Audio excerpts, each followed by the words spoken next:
कर्नाटक विधानसभा चुनाव 2023 में कांग्रेस 136 सीटों के साथ बहुमत से काफी आगे निकल गई।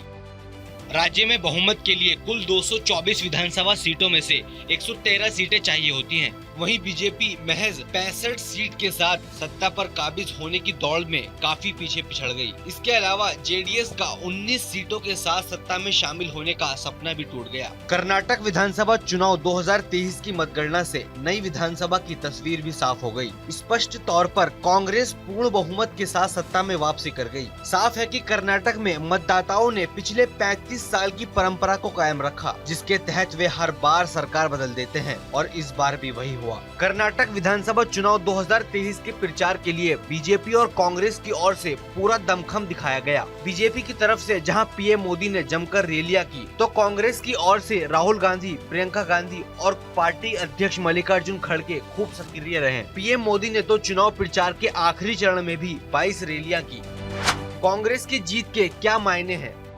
कांग्रेस कर्नाटक विधानसभा चुनाव 2023 में बड़ी जीत का हकदार वरिष्ठ नेता राहुल गांधी को देगी, क्योंकि भारत जोड़ो यात्रा के दौरान उन्होंने सबसे ज्यादा समय इसी राज्य में गुजारा। इससे पार्टी के अंदर और मतदाताओं के बीच उनकी छवि पर काफी असर पड़ा।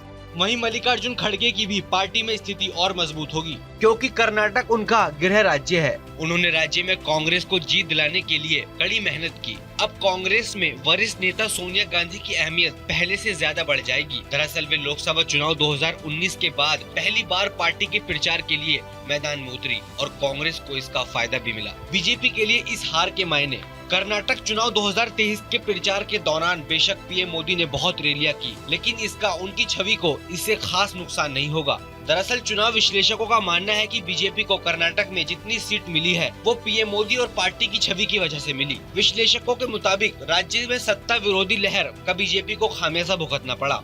इसका सबसे बड़ा नुकसान पूर्व सीएम बसवराज बोम्मई को हुआ। उन्होंने कहा कि मैंने सीएम पद से इस्तीफा दे दिया और राज्यपाल ने इसे स्वीकार भी कर लिया। उन्हें निश्चित तौर पर इस हार का जिम्मेदार ठहराया गया। कर्नाटक में बीजेपी की हार की सबसे बड़ी वजह मजबूत चेहरे का न होना रहा। बीजेपी की हार के पीछे अहम वजह भ्रष्टाचार का मुद्दा भी रहा। कांग्रेस ने बीजेपी के खिलाफ शुरू से ही 40% पे सीएम करप्शन का एजेंडा सेट किया और ये धीरे धीरे बड़ा मुद्दा बन गया। उसके बाद कर्नाटक के राजनीतिक समीकरण भी बीजेपी साथ कर नहीं रख पाई। बीजेपी न ही अपने कोर वोट बैंक लिंगायत समुदाय को अपने साथ रख पाई और न ही दलित, आदिवासी, ओबीसी और अन्य समुदाय को साथ रख पाई। कर्नाटक में 1 साल से बीजेपी के नेता हलाला, हिजाब से लेकर अजान तक के मुद्दे उठाते रहे। आखिर में चुनाव के समय बजरंगबली की भी एंट्री हो गई, लेकिन धार्मिक ध्रुवीकरण की ये कोशिशें भी बीजेपी के काम नहीं आई। कांग्रेस ने बजरंग दल को बैन करने का वादा किया तो बीजेपी ने बजरंग दल को सीधे बजरंगबली से जोड़ दिया और पूरा मुद्दा भगवान के अपमान का बना दिया।